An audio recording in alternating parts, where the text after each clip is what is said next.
بسم اللہ الرحمن الرحیم۔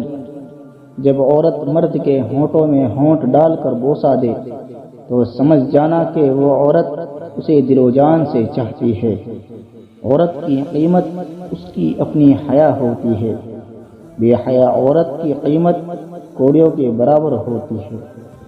وہ عورت مرد کی لاڈلی ہو جاتی ہے جو مرد کے نفسیات کو سمجھ جائے۔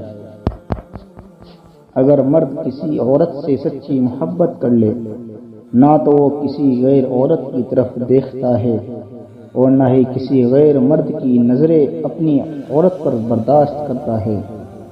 کسی عورت سے سچی محبت ہو جانے کے بعد اگر پتہ چل جائے کہ وہ طائف ہے تو محبت میں الجھتا ہے۔ جو طائف سے بھی ہو جائے تو وہ یہ نہیں سوچتی کہ وہ کتنی بستروں کی زینت بنی ہوگی۔ ایک شادی شدہ عورت کی کامیابی زندگی کا راز اس کے شوہر پہ ہے۔ شوہر کا تعاون ہوگا تبھی عورت بسے گی، چاہے محل میں ہو یا جھونپڑی میں۔